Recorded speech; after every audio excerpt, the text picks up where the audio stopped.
With the help of Hashem, we are learning Rosh Hashana Daf Chaf Hey. We left off on Daf Chaf Dalid, Amid Beis, all the way in the bottom of the Amid, beginning with the Mishnah.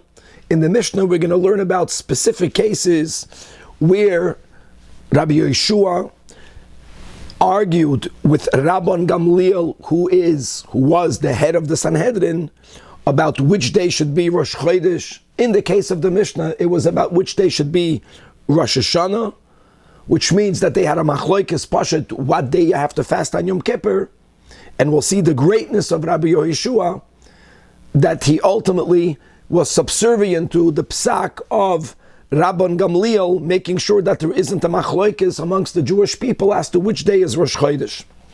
We will also see from this sugya one of the sources why we declare during Kiddush Levana David Melech Yisrael Chai V'Kayim, connected to that which was declared regarding Kiddush HaChodesh. And that's going to teach us also about the greatness of each Beis Din, regardless of their relative stature compared to other Batei Dinim. As the Gemara will tell us, as we'll learn today, that Yiftach B'Doiroi has to be treated Kishmuel B'Doiroi. And we're going to start today the third Perek, which begins continuing the same sugya of Kiddush HaChodesh. We're going to learn that the 30th day can only be declared day number 1. The 30th day can only be declared Rosh Chodesh if that declaration, Mekudesh, as we learned in the last year, is made during the day. If the deliberations begins during the day, but the Beis Din did not have a chance to actually finalize and declare today Rosh Chodesh until it became night, they no longer may do that, and the month becomes a full month. We're going to learn that even though when it comes to monetary laws, there is a rule that a Yachid Mumcha, which means a widely recognized expert, is allowed to adjudicate alone. When it comes to the sanctification of the new month, it must be done dafka by a Beis Din and many other more Gavaldike concepts and dinim and sugyos. And let us begin again on Daf Chav Dalid Amid Beis by the Mishnah.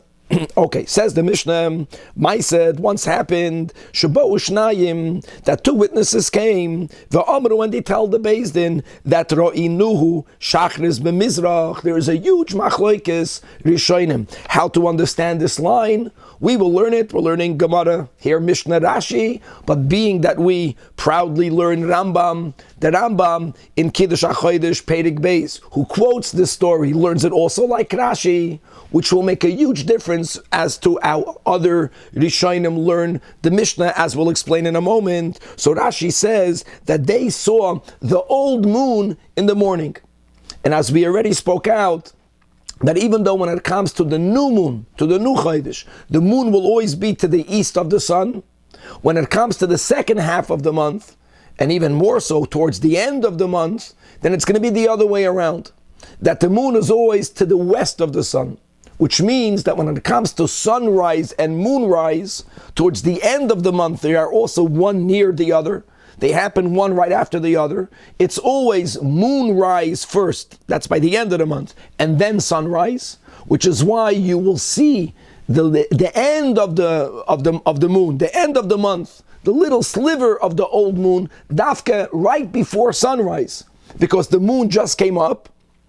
However, it's not sunrise, so the light of the sun doesn't, so to say, blind us to the relatively little light of the moon. We also learned on Daf Chaf Amid Beis that the way Hashem made us, no matter in what part of the world you are, from when the moon, the old moon disappears, until when the new moon will reappear to the naked eye, you have to wait 24 hours. Whether it's 18:6, whether it's 6:18. So when they saw the old moon in the morning, this morning is the 30th day in the morning. Day 30. So l'chayra, that month is going to be a full month. Because to see the new moon, it's only going to happen on day 31.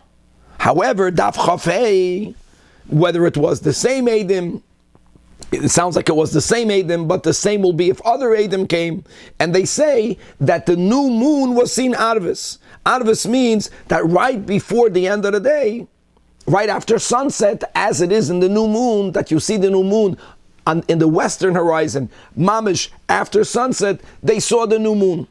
In other words, there's witnesses that are basically saying that the amount of time that the moon disappeared was only of 12 hours. But you had Eidim. But it can't be. So therefore, Amar Rabbi Yochanan ben Nuri, Eidi Shekerheim.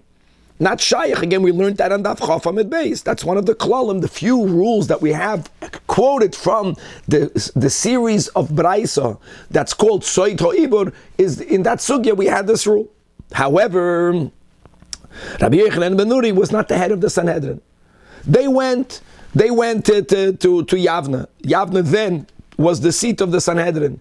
And by the way, Tzvika, that's what you asked, remember the Kohanim. You see over here that even before the Eidim came to the Sanhedrin, they would go to their local Beis Din just to share what they saw, and they would normally follow the local Beis Din. Here, even though the local Beis Din, Rabbi Yochanan ben Nuri told them, this is not good, this was the same group, they're lying. They knew they're not lying. They went to Yavna and Kibla Rabban Gamliel.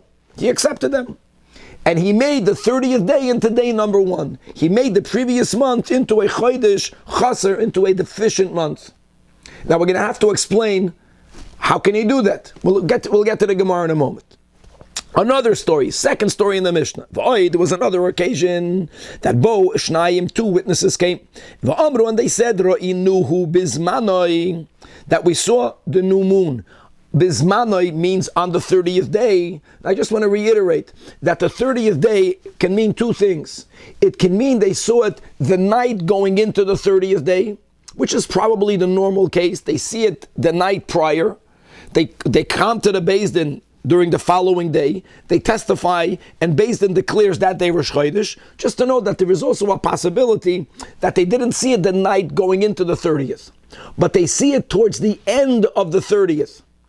And if they are seeing it mamish near the Sanhedrin, and if they have enough time to testify and Beis Din to interrogate, and that can happen in a few minutes if they know that that's Taka the new moon, it's just it's shaykh for them to see it towards the end of the 30th, but as long as the Beis Din will declare on that day that it's Rosh Chodesh, then that day also becomes day number 1. Be that as it may, they witnesses saw it. They saw the new moon. However, ubeleil iburai lo nirem. But on the following night, it was not seen. Now, if the new moon was seen last night, then it certainly should have been seen tonight. Or let me say better, l'chayra, just technically what happened. They saw it the night going into the 30th. They came to the Beis Din late. But when they came to the Beis Din, it was already at the end of the 30th day. If the new moon already appeared last night, then today, towards the end of the day, it should appear even earlier before sunset. Everyone should have been seeing it now. The sky had no clouds. No one saw the new moon. So the Metzias of today was Keilu proving that what they saw last night was not true. And that doesn't mean that they deliberately lied. It means maybe, like we learned, they saw a cloud that had a form of a crescent, and they confused it with the moon. But the evidence was that if there's no new moon right now, it could not be that the new moon already appeared last night. Like we mentioned, every day the moon is outrunning the sun by around 12 degrees. So whenever it was seen last night, tonight it should be seen even earlier and even larger. Yet, now this story happened to be in the case, just to make it clear, that the Eidim saw it in the night of the 30th of Elul. And based on their testimony, the 30th of Elul, like it happened in the majority of the years, did not remain the 30th. It became day number 1. Elul was Chaser. Rosh Hashana began earlier. Just understand. So Yom Kippur would be earlier. But the Olam was telling Rabban Gamliel that you cannot rely on them. There was no witnesses. You cannot be Kaddish the Chodesh. Now, Amar Abdoisi ben Hurkenes, regarding Rabban Gamliel's acceptance, hey, they shekerheim. And he gave a Gabaldik example. Imagine 2 people testified that a woman just gave birth. And the next day, people see the woman, and Kresa ben Shinel, her belly is between her teeth, which means she's very, very pregnant. People who know that she's still pregnant now. If she's still pregnant now, it can't be she gave birth yesterday. In other words, if the new moon is not appearing today at the end of the 30th day, no way it already appeared last night. Okay. Omar loy Rabbi Yeshua.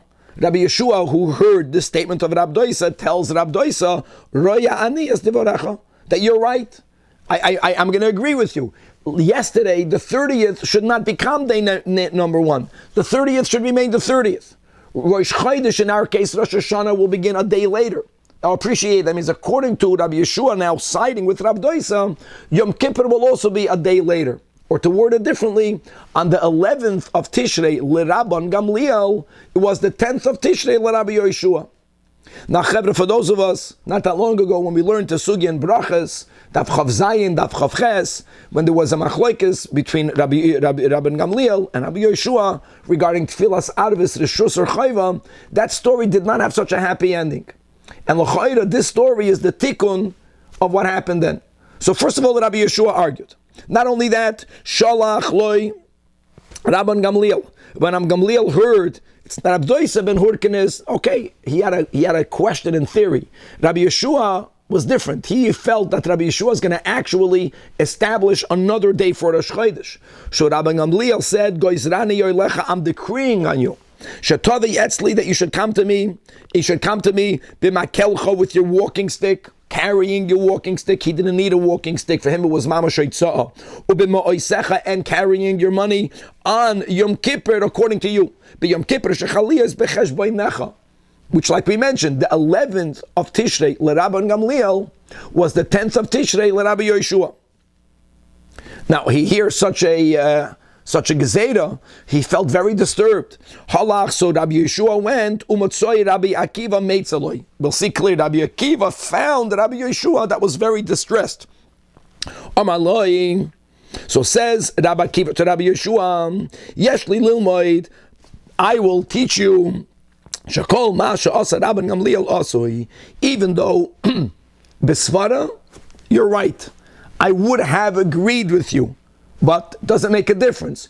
You can easily, with a good conscience, follow his gezerah, because it says, and he's quoting the pasuk in Emor, Eilo Mayadei Hashem Mikra Kodesh Asher Tikru Oisam, that you shall declare.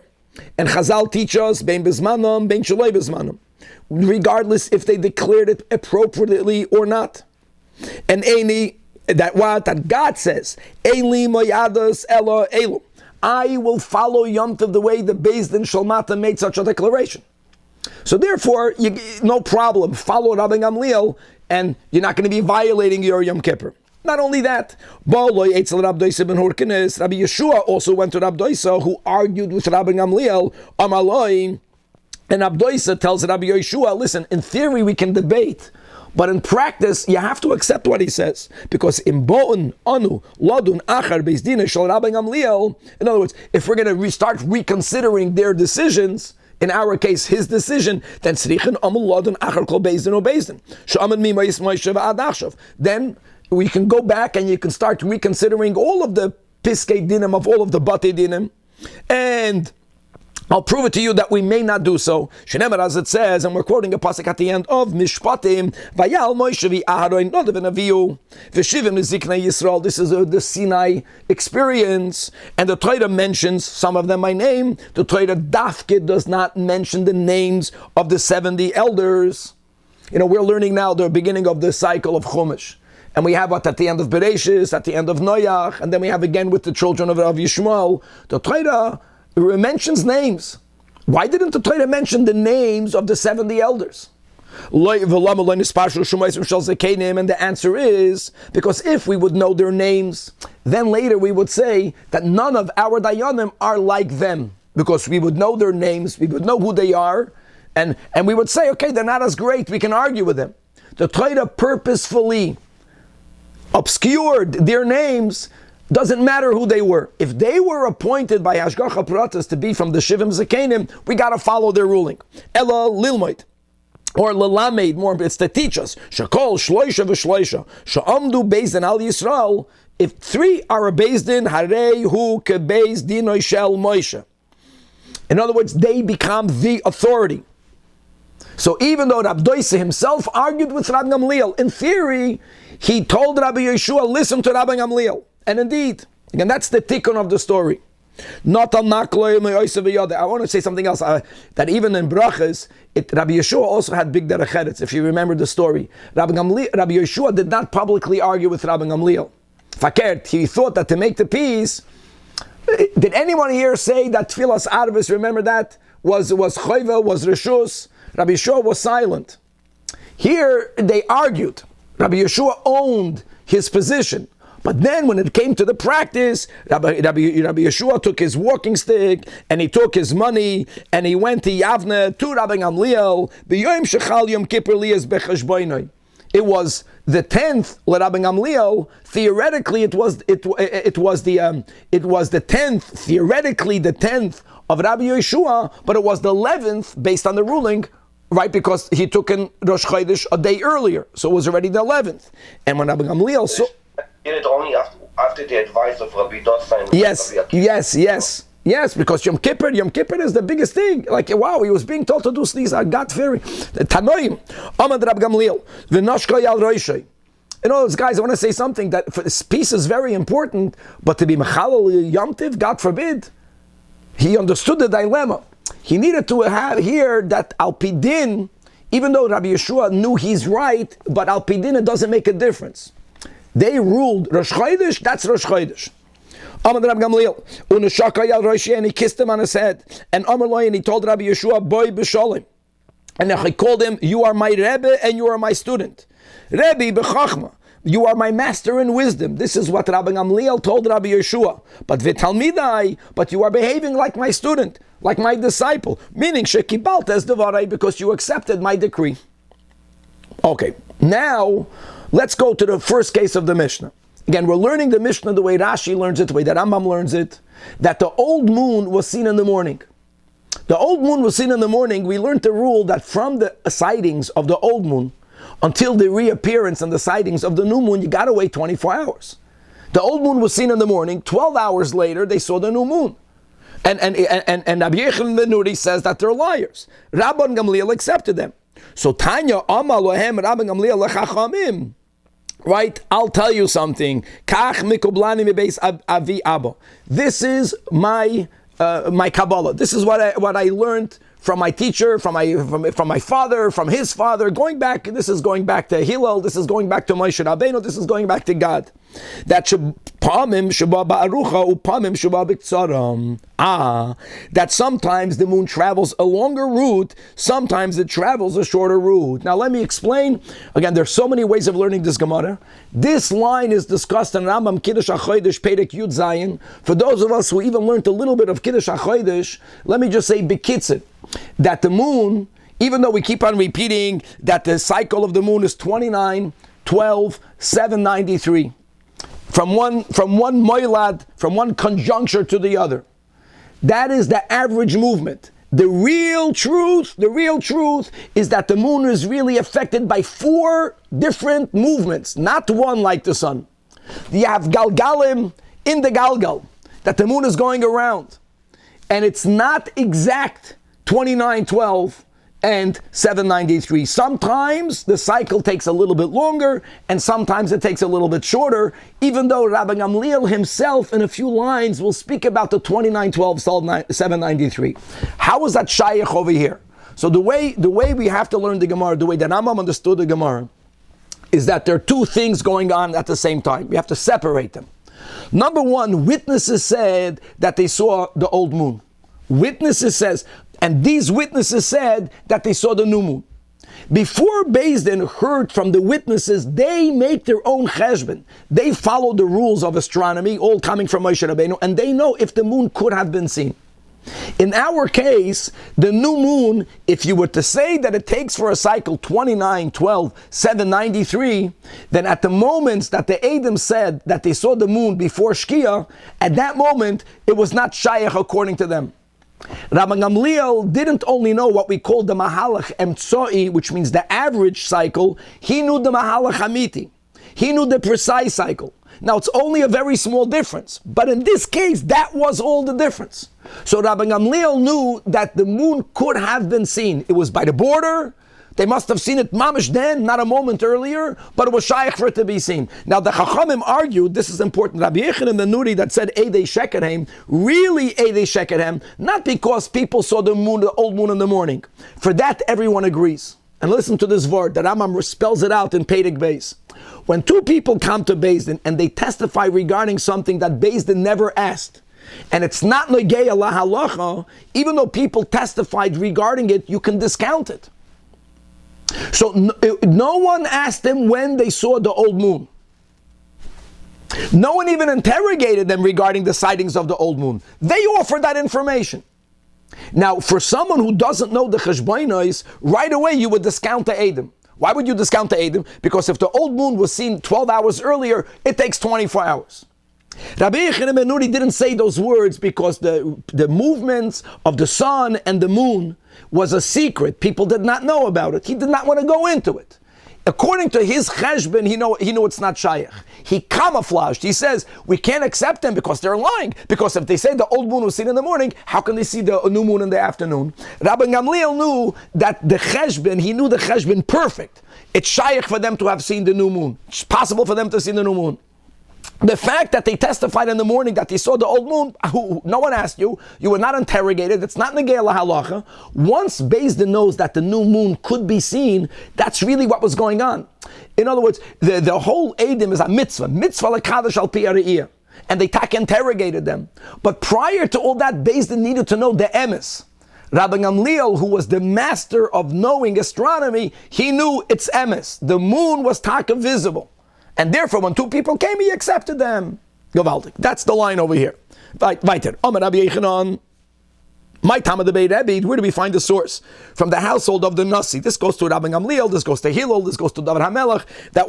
That really there is the Mahalach Emtsoi and the Mahalach Hamiti. These are the words of the Rambam. That really it's not exactly 29, 12, 793, but there is really more, there's so much more complexity in the precise position of the moon. Here it's a pasuk. It's based on a pasuk. We see it in scripture. It says also that God made the moon only to appoint the time. That's why God made the moon. And then he says, Shemash Yodam Avoy. People know the path of the sun. Hold on. To make the new month, you have to know the path of the sun and the path of the moon. God made the moon to make the Mayadim. So, why didn't it say, Shemash V'yoreach Yodam Avoy? That doesn't say that. That's the hint to us, Shemash Hu Yodam Avoy. We know exactly the movement. It's a very simple movement. Even though, by the way, there's a machlokes between Shmuel and Abada as to the speed of the movement, but the sun is affixed in the Galgal HaShemesh, and the Galgal HaShemesh is moving, whatever that movement is, from west to east every day, be'erech a degree, less than a degree, but be'erech a degree. The moon, the Galgal of the moon is moving be'erech 13 degrees, but the moon is not fixed directly in the Galgal of the moon. It's fixed in another Galgal that's going in a circle. And in the galgal of the moon, it changes positions. It makes everything a lot more complex. And it's possible that at times, like we mentioned, the moilad will happen a little bit quicker. And that was that case. And he knew it was possible for it to be seen. Rabbi. Yes. Are we saying that these Eidim Taka saw the old moon and the new moon? Or are we saying that no. They didn't see the old moon? They saw a cloud. They saw a cloud. They saw something they thought was a moon. We don't even have to listen to them. We never asked them about them. We never interrogated. Beis Din has the right to completely discount something that was said. We never asked you to testify regarding it. It was dismissed.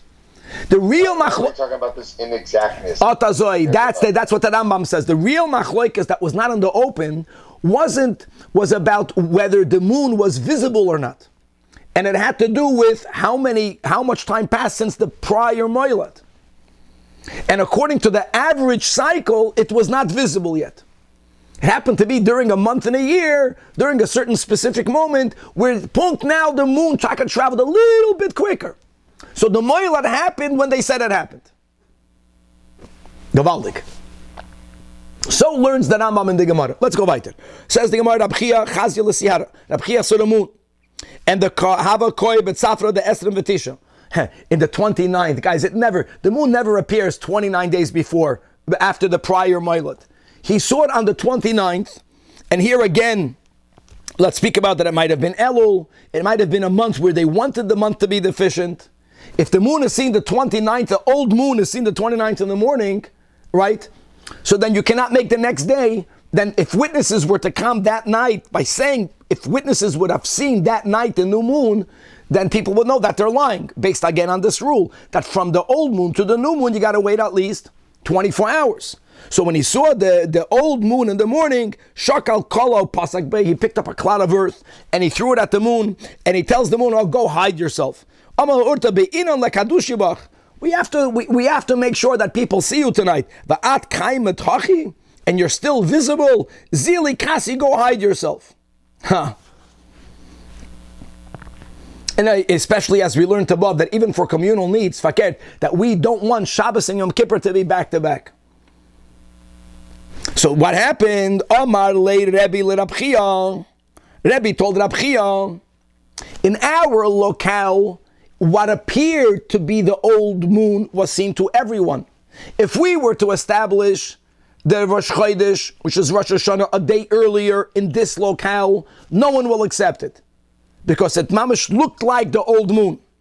But the good thing is that the Sanhedrin was not convening then in this location where Rebbe was. The Sanhedrin was already convening in a place called Ein Tov. So Rebbe told Rab Chia, go to Ein Tov, v'kache liyarcha, and make sure that the new month will be established a day earlier. This month has to be deficient. And v'shalach li, and send the sign that you succeeded by sending me a message, David Melech Yisrael Chai V'Kayim. David Melech Yisrael Chai V'Kayim is that not only are the Jewish people compared to the moon, but this specifically refers to the family of David HaMelech, that when they are shining as they should, they are full, and then there is a cycle and there is a galus, and there are times that they don't appear to be who they really are, which is the Melech on the Jewish people. They are the kings over the whole world. And by bringing in the new month early, by so to say, by revealing that there is already a alignment, a moilad, so to say, that's almost like ushering in the Geula moment early. And here again, the way they learn, that from the Cheshbin, they knew that what they're seeing cannot be the old moon. They were not playing around. But it mamish looked like the sliver of the old moon. And if Beis Din would have made that declaration, everyone would have criticized them. The beauty is that the Sanhedrin was in another location. So while Beis Din was making the deliberation, no one was challenging it there. Once Beis Din paskins, as we learned in the Mishnah, everyone thought they made a mistake, but it's too late, because that was what we learned in the Mishnah. Especially when it comes to the establishment of the calendar, doesn't matter whether you know they were wrong or not. If they said Rosh Chodesh is A, it's on A. If they said B, it's B. And they circumvented any opposition by them simply not being there. Yes, let's move. Is it possible that the prior month was made chasser when it really should have been mole, and that's why he was seeing the old moon, when, whatever, I guess, according to their calculation? So really the question would be, Danny, when we had that before, whether you can be ma'ayim on the Eidim, on Eidim, to say that they saw when they didn't see. That would really be the question. In other words, when was really Rosh Chodesh? Whether it is because for communal needs, they didn't want to keep Shabbos and Yom Kippur, so it would just be better for them to make Rosh Chodesh a day earlier, or whether they taka knew where the moon is going to be. And therefore they knew from the Cheshbin that what they're seeing is not the old moon. But no one would believe them. It looked like the old moon. Okay, weiter. There was a time that it was very cloudy, and and the likeness of the new moon, same thing, was seen early. The likeness, and therefore, based on what they saw, they wanted to make it a big shubesh and lakachay. So and this sounds almost dafka not like before. That ein chidusha shalavana pechusa me'esrem v'tishim yoyim u'mechza u'shnei shalishi shah v'ayin gimel chalakim. That you need to have, and really it's the average of 29 days, 12 hours, and 793 chalakim. Again, we don't have minutes. We divide 1 hour into 1,080 chalakim. And therefore, again, he knew that the moon was not seen. And if the Beis Din knows based on the real movements of the heavenly bodies that the new moon is not visible, we automatically discount what the Eidim say. And this woman passed away, and if that day would have been Rosh Chodesh, one of the things that we may not do Rosh Chodesh is making a eulogy. Who made the eulogy? Rabbi Gamliel eulogized her. And that's Tam, a Hesped Gadol. And not because she was worthy of it. That's a Gemara. Everyone saw the new moon. What they thought is the new moon. Rabbi Gamliel needed to do an action to make it clear. Today will not be Rosh Chodesh. It's only Erev Rosh Chodesh, and therefore she was eulogized. Now we go to the second story in the Mishnah. No, it's who went and who found whom to be distressed. When they read the words of the Mishnah, it was not clear. Mi Meitzad, whether Rabbi Akiva was Meitzad, Rabbi Yeshua was Meitzad. So Tashema, the Tanya, a record, a more elaborate record of the story, that Halach Rabbi Akiva, Umatzoy Rabbi Yeshua, Kishuhu Meitzad. So really, it wasn't Rabbi Yeshua who traveled, Rabbi Yeshua who heard from Rabbi Doisa that he's right before Rabbi Doisa gave in. Wow, how can you make such a decree? Right, Me'idim al Isa Sheyalda, and then Ulamacher Kreisa Ben Shineha.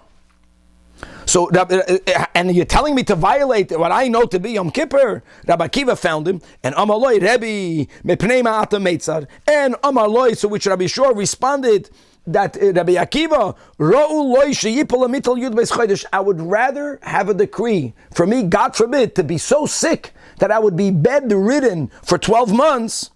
V'al yigzor olav gezeidazu, but not to have a decree for me to be machal Yom Kippur. So Amaloi, to which Rabbi Akiva responds to, who was one of his teachers, calling him therefore Rebbe. And by the way, that's why, according to many versions, Rabbi Yeshua called him by his name without Rebbe. Tarsheni loimer lefanecha davar echad. Please give me permission to repeat to you something shelimadetani that you Rabbi Yeshua taught me. So Amaloi Emor Zok Amaloi Harehu Oimer. The Torah writes 3 times the words that make Asher Tikru Oisam. In all of these times, Oisam, them, meaning the holidays, are written without a vav, which allows us to also darshan and read the word different. Not oisam them, but atem you. You will declare the day into a holiday. Atem, gimel pa'amim, coming to teach you. Atem afilu shegegim. That means even if we know the Beis Din shows the date based on an error, they made a mistake. They made a mistake in Hilchas Edus. They made a mistake in interrogation. They made a mistake in their cheshbon. They made a mistake in the communal needs. They made a mistake. Once they did it, done. Atem afilu mezidim. It's like a shidduch. Once you're married, you're married, you're married. That's it. You understand? Mekudesh. Atam afilu, it's not a mistake. Azoy dav zayin. Atam afilu mezidim. Even if on purpose, the Beis Din, knowing that it's not really Rosh Chodesh, declared it Rosh Chodesh. Atam afilu muta'im. This is the worst. Muta'im means that we've discovered that we were misled. It's like the Baisusim, thank God we're caught. Imagine if they would not have been caught. And then we would have discovered that they tricked us. So I know that they tricked us. We didn't want to make it Rosh Chodesh. So let's undo it. You can't. Once it's done, it's Rosh Chodesh. And Beloshen Hazeh Amalei, and exactly these are the words that Rabbi Yeshua responded. Akiva nichamtani, tach. In other words, now he felt comfortable to go on what Rabbi Gamliel's 11th day is with the stick and with his money. And furthermore, before that, Balei Eitzel Rabbi Doisa ben Hurkanes. Rabbi Yeshua went to Rabbi Doisa ben Hurkanes. And again, Rabbi Doisa ben Hurkanes, who himself in the Beis Midrash argued with Rabbi Gamliel, that's one thing. That's when we're learning. But when it comes to Apsak Din, Rabbi Doisa told him the following: why didn't the Torah write down their names? And the answer is Adam, for people in the future not to challenge the greatness of their dayan by saying, Ploini ke Moshe, what is this dayan like Moshe? Is this judge like Aaron? Is this judge like Nadav and Avihu? And Taka, we also have in another context, there's both by Sinai, the 70 elders that are not mentioned, and also later in Baha'aloischa, when God told Moshe Rabbeinu to give from his ruach on others. And as the whole sipur over there, that really there should have been 72, so 2 tribes only gave 5, and 8 Eldad and Medad from their humility, they stayed in the camp, and they taka became Nevi'im. They're the only 2 that are mentioned. Pleni ke Eldad and Medad. So the Torah doesn't mention their names to tell you don't know who they were. Maybe the guy here, maybe the dying here is just as great as them. And furthermore, and it says, Elohim Hashem Asher Asa Es Moshe Ves Aaron. And v'oimar over there in Shmuel, Vayishlach Hashem es Yerubal. God send for us a leader called Yerubal. We'll see soon who he is. V'es Bidon, v'es Yiftach, v'es Shmuel. First, let's identify who are these people. Yerubal actually goes to Gidon. Why is he called here Yerubal? Because he fought against the Avodah Zarah known as the Baal. Bidon refers to Shimshon. Why is he called Bidon? Because he comes from the tribe of Dan. Yiftach was actually his name. Now these were great people, but relative to Moshe and Aaron and Shmuel, they were not as great. And when we have that Moshe v'Aaron b'Choyanov u'Shmuel b'Kodesh Shemai, this pasuk shows us that these three are the greatest of our leaders. Moshe and Aaron goes without saying, but Shmuel is also one of those who evoke God's name. The fact that it's juxtaposed to Moshe and Aaron, actually there's a Chazal that say that Shmuel was as great as Moshe and Aaron together. In other words, Moshe and Aaron and Shmuel, relative, we don't have the right to measure, but they were the greatest. And yet, we find in Amud Aleph that Shmuel is putting them all together, that God sent Yerubal, and Bidon, and Yiftach, and himself in third person, and Shmuel. Oh, that's to tell you that Shakal HaKosav Shloishe Kali Yoilam, that, so to say, the least significance of our leaders were given the same kavod, they're given the same weight, like Kishloishe Chamuri Yoilam, like the three of the most important of our leaders. And why is that loimerloch? That Yerubal b'doiroi is k'Moshe b'doiroi. Bidon b'doiroi is k'Aaron b'doiroi. Yiftach b'doiroi k'Shmuel b'doiroi. L'lamdecha sha'afilu kal shebekalim. Look at these words. That even the most insignificant, from the most insignificant, this is all by the Hashgacha Pratis, as is everything else. V'nesman parnes hanatzibur. If this person was appointed to be a communal leader, hareihu ka'abir sheba'abirim. He's like the most distinguished from the most distinguished. And then they're all Rabdoisa. And then he went invited. And it says in Parsha Shoiftim that when you have a doubt, you should go to the one who's judging in those days. Who else can you go to? You don't even have that option. Well, you're going to go to someone who lived 200 years ago. You have to go to the judge of your days. In other words, the Torah is telling you that you can, of course you're going to go to the judge of your days, but you might go with a heavy heart. You might say, well, no, if he is the judge now, that's the one God wants you to go to. And as it says, that Al Toimer, this is a statement of Shlomo HaMelech, what can I do that Shehayomim Harashonim Hoyu Toivim Me'elam? And actually, the way Rashi says, in other words, that on one hand, we do say that there is a Yeridas Hadoiris. And therefore, because of the prior generations, greater stature, certain things happened, even Begashmias, that were better compared to now, more tzaras, because our behavior is not necessarily the way it could be and will be. So there is a truth to Yeridas Hadoiris. Nevertheless, don't say, like, Rab Leib Shapiro always used to say that by Chasidim, Timcha Ezecher Amalek, you know what Amalek means? Amalek Yorin.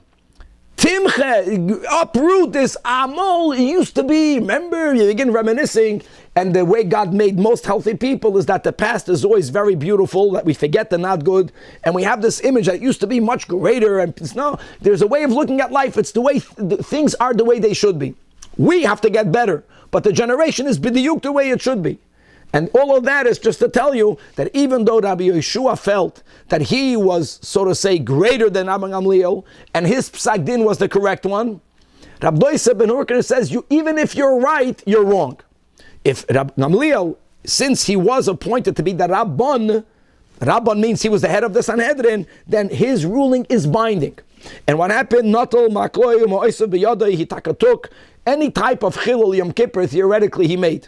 When Rabbi Gamliel saw him, Aman Mikisa, he stood up from his chair, and he kissed him on his head. And Amar Loin, he tells him, Shalom Alecha, Rebbe v'Talmidai. Rebbe, he called him a Rebbe, Shilim Adatoni Toida Barabim. I think this goes Perhaps to the story of Brachas Chav Zayin Amud Beis, even though the Gemara there doesn't record, Rabbi Yeshua was silent. The Talmidai sh'ani goyzer alecha gzeira v'ata mekayma, but you behave like my Talmud. Ketalmud. And Ashrei Hagor, then he says, Ashrei Hagor, fortunate is the generation, that even the Gedolim, he was calling Rabbi Yeshua the Gedolim, that they listen to the Ketanim. And therefore, Kal v'chomer, that Ketanim should listen to Gedolim. Now, they thought that Rabbi Gamliel was speaking about obligation. Obligation, you need a Kal v'chomer, that the Ketanim have to listen to the Gedolim. That's not a Kal v'chomer, that's an obligatory. Of course, we have to listen to the ones who are greater than us. So Ella, he clarified, he wasn't speaking about the letter of the law, he was speaking about inspiration. He was speaking about, so to say, human nature.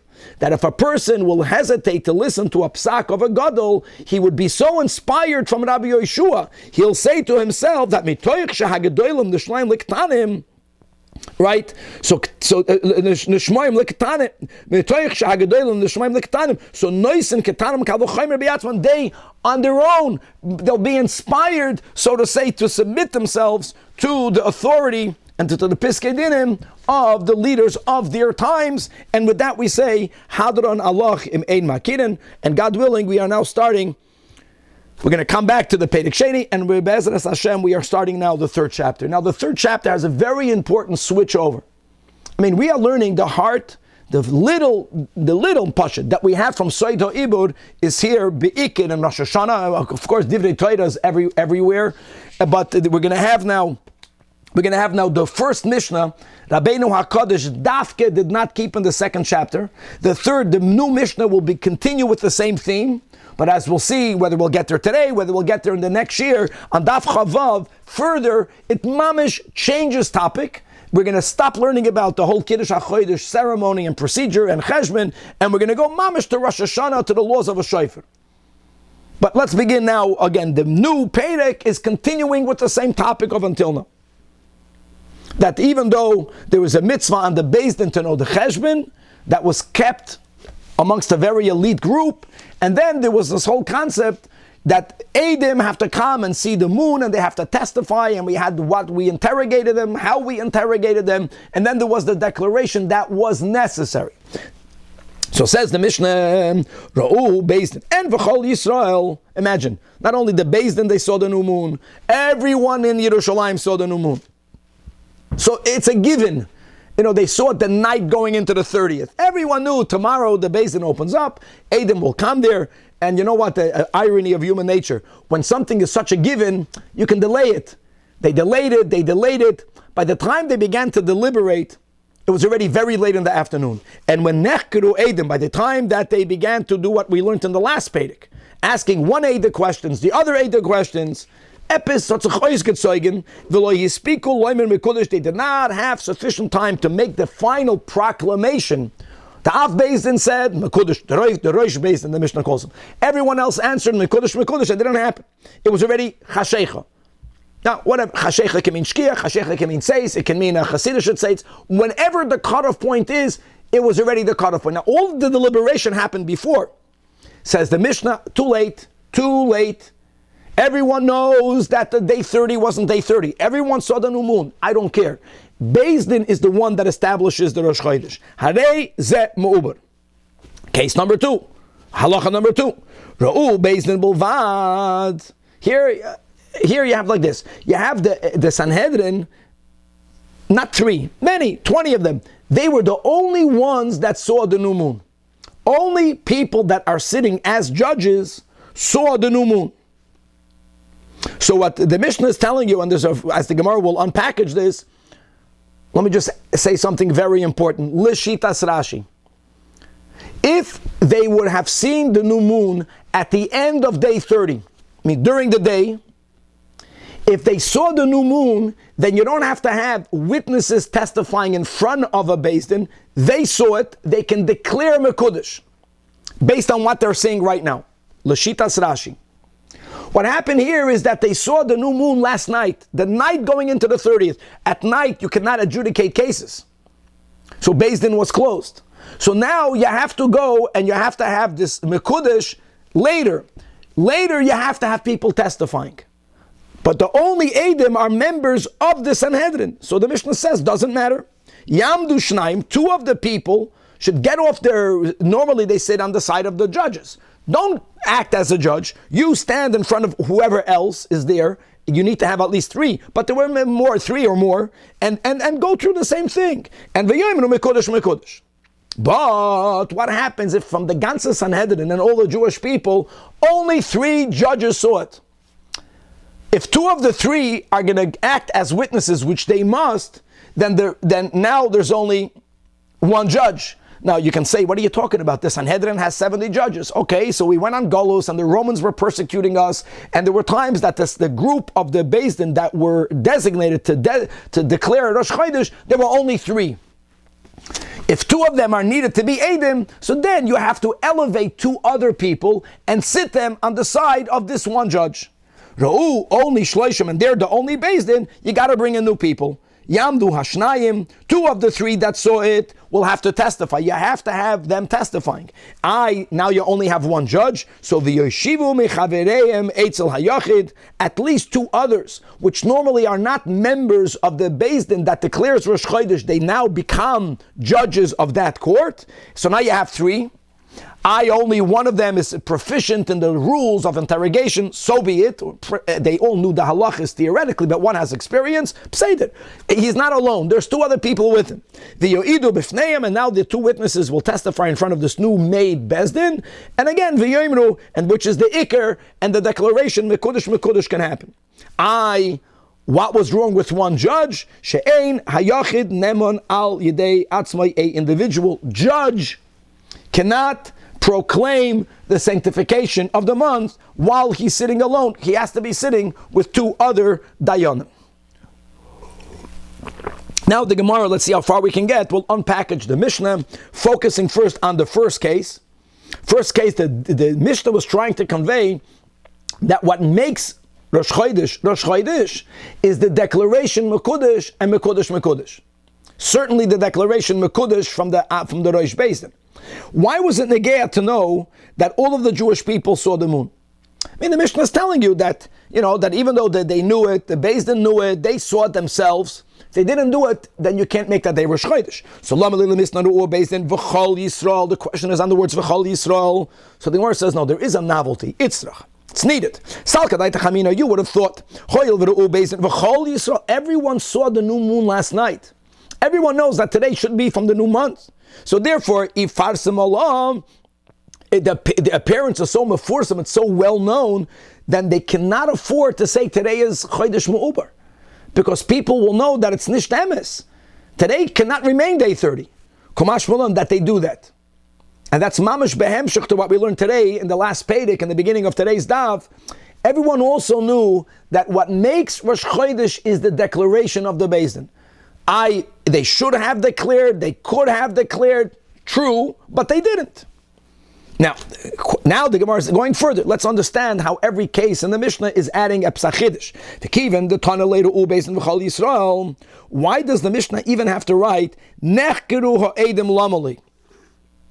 In other words, if only the Beis Din saw it, then of course you have to make a deliberation. You have to begin to interrogate. If it was visible that everyone saw the new moon, it's not Nageya.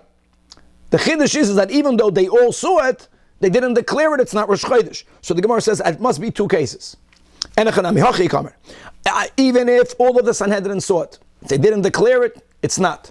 Another case, that even if Stam Eidim saw it, but the Eidim passed the interrogation, but by the time they passed the interrogation, it was already dark. In both cases, no matter what, but why do we need that? Again, the Tana so why do we need the second case? The point is simply that you have to make the declaration. That is what does it. It's not a siman, it's a siba, it's a cause, and it has to be done halachically during the day, and not when it's dark. So says the Gemara, no, that case is also needed. First case was needed, like we said, because since ifarsim Allah, you would think if everyone knows about it, you can't make it into the day 30. You can't leave it 30. Another chiddush. You would think that the heavy chakiras ha'edim ketchilas din. Who told you Who told you can't sanctify it? Why would you not be able to sanctify it? The beginning, the chakira so'edim, the interrogation of the witnesses, is the beginning of the din. And we find elsewhere by monetary laws, which also may never start at night. If it started during the day, it can conclude during the night. Right? You would think that you could look at the chakira so'edim as the beginning. Mekudesh is only like the conclusion, the gemar din. And if that would have been the way we look at it, then we might have thought they should be able to declare it at night, and I have a precedent. When it comes to adjudicating all monetary cases, like we learn in the Mishnah in Sanhedrin, that even though, again, we don't begin a din Torah at night, but if there was a din imamenis din Torah, which is so common, today, until you get the dayanim to sit together, until you get all the parties to be together, you began the case, go. Done in Bayoim, V'goyim B'alayla, you can finish it at night. Now I just want to give another contrast. When it comes to capital cases, you never go. There has to be sleep on it, always. Even if they already concluded something during the day, they would write down their svaras, they would go to sleep, and they would repeat it. But by dinam amanis, once you began it, you're good. So hachinama, you might have thought Medkachin B'alayla, by the fact that there was a chakira so'edim Bayoim, that's as if you began it that day. Komash Malon, that no. The question is, why not? So answers the Gemara, Amar Krobi, again, the second time he had it, that when it says, Ki choykli Yisrael hu mishpat alekei Yaakov, this is also in reference to the whole idea of Kiddush HaChodesh, calling it a mishpat. The a choyk is something that's established. The word choyk is specifically the psak, or here, the gemar din, that the choyk is bound by the rules of mishpat. Beautiful. The rules of mishpat, the rule of judgments is it has to be done by the day. By dinam amanis, the whole thing is one big mishpat. And if it began mincha before shkia, ken shein daven and shveter. No, but not over here. Here, we don't view it as the beginning and an ending. There is one thing, the choyk. How Beis Din gets to the choyk is separate. Of course, you need to have interrogation of the edim. Choyk is what normally is called gemar din, and this is the judgment. The choyk is the judgment, and therefore judgment has to be by day. So here the gemar din, it has to also be by the day. Rabbi, yes. Rabbi, just interesting that we're willing to go as far as being mechalo Shabbos to mekadosh the chodesh, but we can't push off a din Torah. We're going as far to be mechalo Shabbos for the edim to come. Well, not to push off, correct, and we cannot paskin at night, correct. Yeah, these are the rules. Very good point. Good point. The ones who failed, l'chayra, was the Beis Din, and they failed because they felt everyone saw it. It only takes us normally 15. The two edim that they called in first, it was not. Maybe things got tripped up over there. They said something, and then you needed to clarify, then you needed to know whether you should call, and then they had a deliberation, then there was an emergency. B'kitzur, do not procrastinate. Right. Next case in the Mishnah was that if only the ones who are otherwise members of the Sanhedrin, if they were the ones that saw, so then from those, let's say, potential judges, they become witnesses. Ya'amdu shnayim from those of the Beis Din, and they should testify in front of the remaining Beis Din members as long as there's three. Now the Gemara wants to understand, why do you even need to have people testifying in front of the judges if the judges themselves saw it? And again, we're quoting Gemara Rashi, as we said when we learned the Mishnah, that Lashitas Rashi, Eina Chanami. If the Sanhedrin would have seen it during the day, they would have declared it taka without Edom. If they are giving a judgment right after seeing it, you don't need this whole Edom Chakira. Why do you Why do you have witnesses? The Torah says that once you have two witnesses, you know it to be a fact. They saw it. Seeing it is better than hearing it. The judges already know that the new moon is out there. So therefore, answers the Gemara, you're right, that the case of the Mishnah is only if the moon would have been seen at the end of the 30th day, which is the other option of making 31, then they would declare it without anyone testifying. But here, they saw it the night going into the 30th. They saw it at a time that they cannot make that declaration. The moment you are now going to declare the day, Rosh Chodesh, not during the time of seeing, now you have to have witnesses testifying. But how can a judge become a witness anyway? Okay, so this sugya, Tzemach, will begin in the next year, and I'm going to shed more light to your statement. Right? That's the sugya of Eid Nasa Dayan. It's really the other way around. We're going to speak about that in the Pasha. There's not enough time, but very good point, and we're going to learn a big chiddush in our Gemara. Okay, but let's go weiter. All right, you just finished this answer. Didn't everybody normally see it the night of the 29th, the 30th? Either then testify the next day. Either then, Danny. So we spoke out today that the fact is that there were times that the night going into the 30th, the new moon was not visible. But if it became visible, Danny, it's possible that you don't even have sunset the next day, but the sun is already setting, near setting. So the light in the sky is not that great. The moon is not exactly 12 degrees away from the sun. It's already, let's say, 20 degrees away from the sun. And people can see it at the end of the 30th when it's still halachically day. And if the Jayanim would have seen it then, according to Rashi, they see it, they're sitting in their chambers, look at the moon, mekudesh, mekudesh. Well, maybe they were traveling or less cloudy or mountain areas, and by the time they got to the city, they were able to testify. Very good. Samach is making a statement based on the rule that they can only declare it in their chambers. Lav dafka, but okay. Whatever the case is, that's a big chiddush here. That you need to have people presenting the case, even if it's their members, only if they're not declaring it during the seeing, during the sighting of the new moon. Okay, weiter. Third case. The typical case of seeing it the night of the 29th, that's what the Gemara is talking about? Yes. That's the time that they would come the next day to testify on themselves. Yes. Now, what happens if from the ganze Sanhedrin only three, or the only three members that normally preside over the establishment of the new month, these three saw? So, Veheim Bezdin, okay, so again, you need to have witnesses. They saw it at night prior. You have to have Eidim and a Bezdin. So, Yamdu Shnayim to be the Eidim, but now you're only with one judge. So, so two other people get promoted. And you see, they were not into promotion so quickly over here. So, again, first of all, Amai. Those guys, did they know how to investigate the other judges? In other words, I think Yakir, in this case, because it was their colleagues and they had a lot of issues with them, or did they interrogate them? Whew!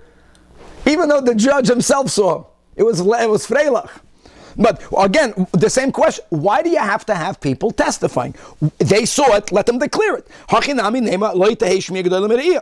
So you're going to answer, it was the same case of before. And if you're going to tell me, yeah, they saw it the night prior, so what's the chiddush here? What's the novelty? So the Gemara says there is a novelty. Seifa itzrach. The novelty is that you have to promote two judges. The remaining judge cannot claim that I'm the widely renowned expert.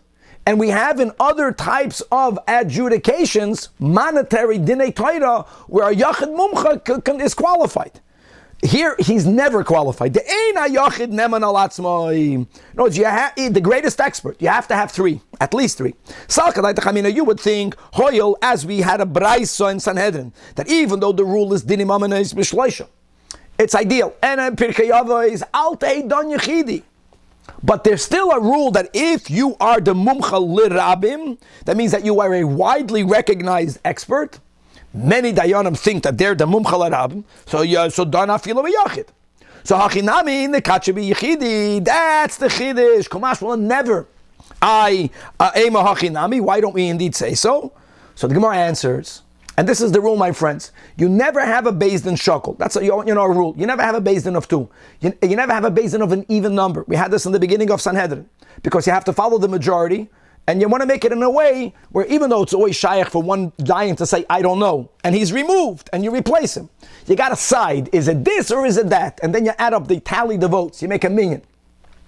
So it's either 1, 3, v'chulei. Now, by the way, there are exceptions. There's a beis din of 10. But that's the normal rule. So after 1, you go to 3. God taught him Kiddush HaChodesh. And he had a visual demonstration, not with the like Rabbi Gamliel. God showed him the sun and the moon. He saw the whole thing. And v'kamalei HaKadosh Baruch Hu, and God told Moshe Rabbeinu, Ad de'ika Aaron badoch, until you have someone else with you, you cannot be mekadesh the chodesh. You cannot be mekadesh the chodesh. As it says, V'yemen Hashem el Moshe ve'el Aaron be'eretz Mitzrayim lemer hachodesh is Elochem. So hold on. So ask Tosfos. Okay, so the pasuk is 1, 2, Moshe and Aaron. Here we're saying 3. That's the point. We see from over there, not 1. You cannot be. The fact that God told Aaron, we're not focusing on that 2 are good. We're looking that 1 is not good. If 1 is not good, then you have to have another 2 people. And there was a 3rd one. Torah doesn't mention it for other reasons. It's 1, or the next step is number 3, Gavaldik. God willing, to be continued.